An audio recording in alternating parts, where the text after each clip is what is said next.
নাগরিক পার্টির যে প্রথম আত্মপ্রকাশ যে সমাবেশটা হয়েছিল গতকালকে মানিক মিয়া অ্যাভিনিউতে, সেটা হওয়ার পর সেই বিষয়টা নিয়ে আমি একটা কন্টেন্ট করেছিলাম।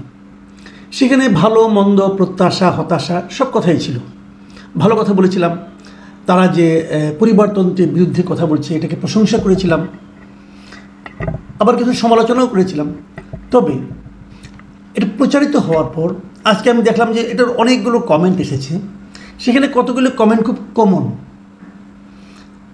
যেমন কিছু কমেন্ট আছে যে আপনার কি আর কোনো কাজ নাই, আপনি সবারই সমালোচনা করেন, কেউ এরকম বলেছে। কেউ বলেছে কখনো তো দেখলাম না যে আপনি আওয়ামী লীগ বিএনপির জনসভার খরচ কত হয় সেটা নিয়ে কোনো প্রশ্ন করতে, এরকম কথা এসেছে।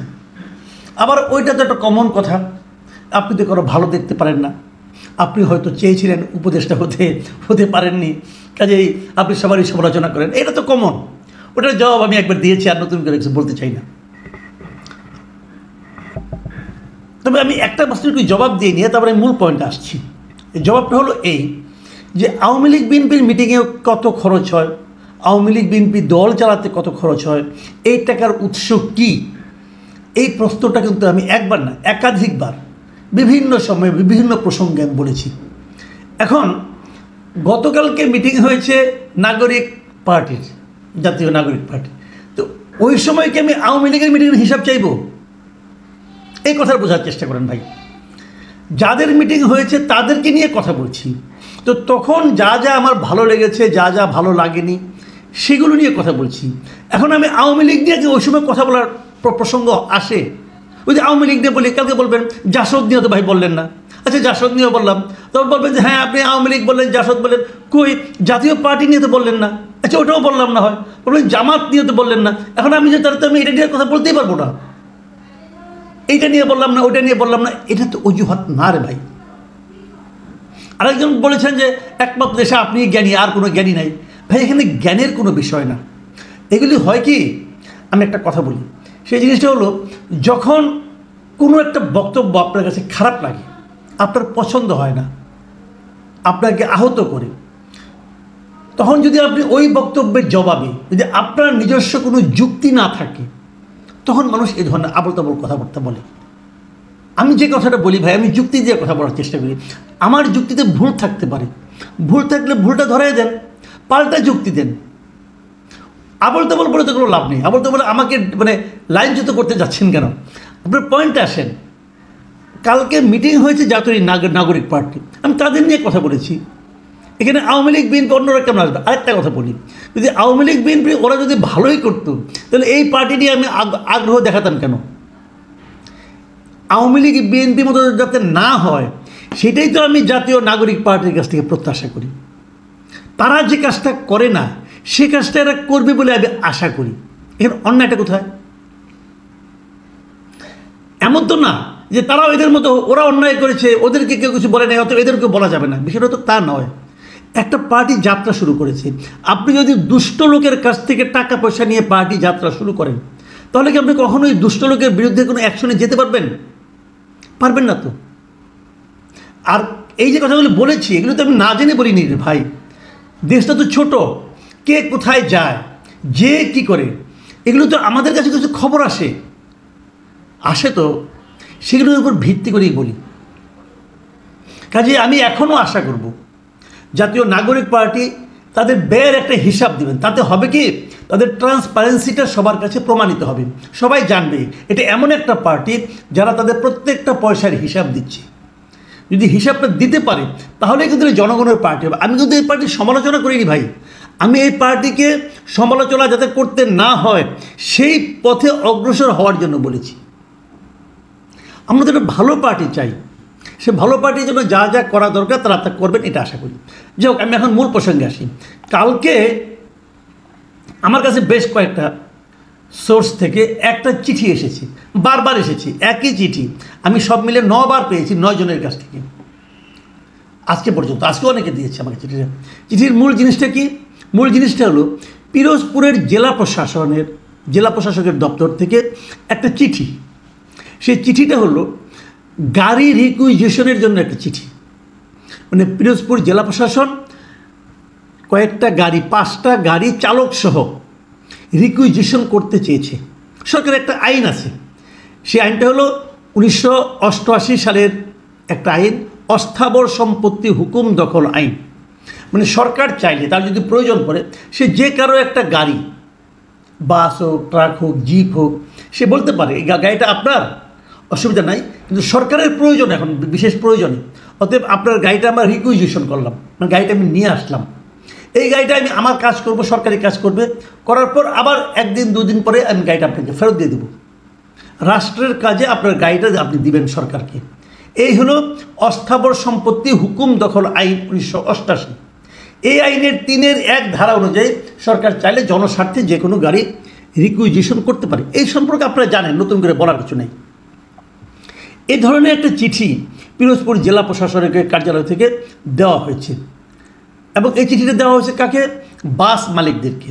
তারা 5টা বাস তাদের প্রয়োজন, এবং সেখানে বলা হয়েছে যে এই যে কালকে যে সমাবেশটা হয়েছে, এই সমাবেশে ঢাকায় আসার জন্য, পিরোজপুর থেকে ঢাকায় আসবে, এই জন্য এই গাড়িটা দিতে হবে, এবং এই গাড়িটা নেওয়ার জন্য, তাদের কাছ থেকে নেওয়ার জন্য মোহাম্মদ মুসাব্বির মাহমুদ সানি, উনি হলো প্রতিনিধি জাতীয় নাগরিক কমিটি পিরোজপুর, ওনার ফোন নম্বর দেওয়া হয়েছে যে তার কাছে এই 5টা গাড়ি বুঝিয়ে দিতে বলা হয়েছে।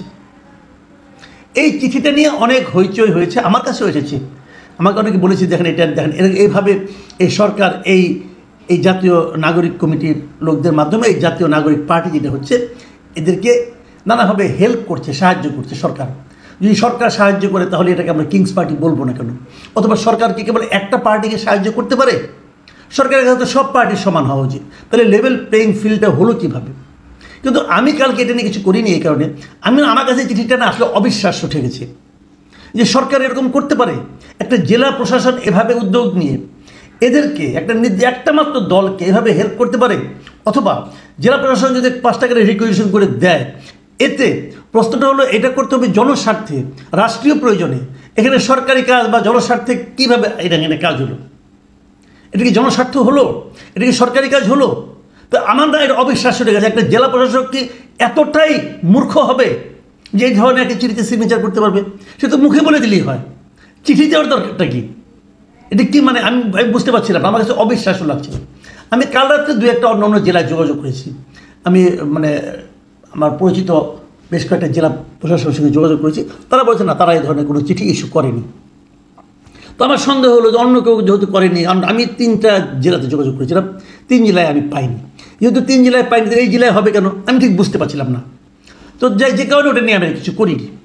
আজকে একটা ঘটনা চোখে পড়লো, সেটা হলো যে আজকে একটা প্রেস কনফারেন্স হয়েছিল, প্রধান উপদেষ্টার প্রেস সচিব শফিকুল আলম উনি একটা প্রেস কনফারেন্সে উপস্থিত হয়ে বলেছেন উনি নিজে ওই পিরোজপুরের বাস রিকুইজিশনের ব্যাপারটাকে একটা ব্যাখ্যা দিয়েছেন, এবং উনি বলেছেন যে উনি নিজে ওদের সঙ্গে পিরোজপুরের সঙ্গে যোগাযোগ করেছেন, এবং তারা স্বীকার করেছে তারা এরকম একটা চিঠি দিয়েছে। এবং এই চিঠি দেওয়ার বিষয়টাকে উনি কীভাবে জাস্টিফাই করার চেষ্টা করছেন সেটা আপনাদেরকে একটু বলি। আমি ওনার বিষয়টাকে বলি, উনি বলেছেন যে এটা দিয়েছেন ঠিক আছে, কিন্তু এখানে অন্তর্বর্তী সরকারের কোনো ভূমিকা নাই। বুঝলেন, জেলা প্রশাসন বাস রিকুইজিশন করেছে, এতে অন্তর্বর্তী সরকারের কোনো ভূমিকা নাই। তাহলে জেলা প্রশাসনকে সরকারের বাইরে কেউ? আপনাদের কাছে কী মনে হয়, জেলা প্রশাসন কি সরকারের বাইরে? জেলা প্রশাসন যেটা করছে ওটা সরকারের কাজ করছে। তাহলে এই শফিক সাহেব কীভাবে এই ব্যাখ্যাটা দিলেন? আমার কাছে, আমি ওনাকে মেধাবী লোক হিসেবে জানি, তো উনি মানে এটা কি বেকায়দায় পড়ে গেলে অথবা যুক্তি না থাকলে, যেভাবে একটু আগে বললাম, যখন যুক্তি নেই তখন উল্টাপাল্টা কথা বলা, কারণ এটা কি সেই ধরনের কিছু একটা হলো? দেখুন, উনি আরও কিছু কথা বলেছেন। উনি বলেছেন যে পিরোজপুর শাখা বৈষম্য বিরোধী ছাত্র আন্দোলন এবং নাগরিক কমিটি এবং জুলাই গণ অভ্যুত্থানে যারা আহত ও নিহত পরিবারের সদস্যদের অনুরোধে জেলা প্রশাসন বাস রিকুইজিশনে সহায়তা করেছে, তবে জেলা প্রশাসন কোনো খরচ দেয়নি। মানে বাস রিকুইজিশন তাহলে জেলা প্রশাসন করেছে, উনি বলেছেন সহায়তা করেছে। এখানে সহায়তা তো করার কোনো স্কোপ নাই, কারণ রিকুইজিশন তো ওই স্টুডেন্টরা করতে পারবে না, রিকুইজিশন সরকারকেই করতে হবে। তো জেলা প্রশাসন সহায়তা কেন করবে? এটা তো সহায়তা করার কোনো সুযোগ নেই। কী বলছেন আমার কাছে ক্লিয়ার না, জ্ঞানী মানুষ তো বুঝি না, উনি হয়তো অনেক জ্ঞানী মানুষ, জ্ঞানের কথা বলেছেন, আমি বুঝতে পারিনি। উনি আরেকটা কথা বলেছেন, তিনি বলেছেন অন্তর্বর্তী সরকার মনে করে সব দলের জন্য লেভেল প্লেইং ফিল্ড, সবার জন্য সমান সুযোগ তৈরি করছে, যাতে সুন্দর, অবাধ ও স্বচ্ছ একটি নির্বাচনে সব দল অংশগ্রহণ করতে পারে। এটা সরকারের মূল দায়িত্ব। সরকার সব দলের কাছে সমান। লেভেল প্লেইং ফিল্ড কে তৈরি করেছে? অন্তর্বর্তী সরকার করছে। কালকে যদি বিএনপি একটা মিটিং করতে চায়, তারা যদি এরকম বাস আনতে চায়, পিরোজপুরের জেলা প্রশাসন তাদেরকে 5টা-10টা বাস দিবে, ম্যানেজ করে দিবে। যদি জাতীয় পার্টি করতে চায়, যদি জামাত করতে চায়, যদি অন্য কোনো বাম দল করতে চায়, দিবে তারা? লেভেল প্লেইং ফিল্ড আপনি কীভাবে করলেন? এদেশে আওয়ামী লীগ একটা বৈধ রাজনৈতিক দল, তারা যদি লিফলেট বিতরণ করে, তাহলে এই শফিকুল আলম সাহেব বলে তাদেরকে গ্রেপ্তার করা হবে। কোন আইনে গ্রেপ্তার করবেন আপনি ভাই? আইনটা বুঝান, আইনের লোক। একটা বৈধ পলিটিক্যাল পার্টি লিফলেট বিতরণ করবে তাদের রাজনৈতিক কর্মসূচির পক্ষে, তাকে আপনি গ্রেপ্তার করবেন কোন আইনে? গ্রেপ্তার করা হয়েছে। আর আর এরা একটা পলিটিক্যাল পার্টি, জাতীয় নাগরিক পার্টি, এদের পার্টিতে লোক আসবে পিরোজপুর থেকে, জেলা প্রশাসন 5টা বাস রিকুইজিশন করে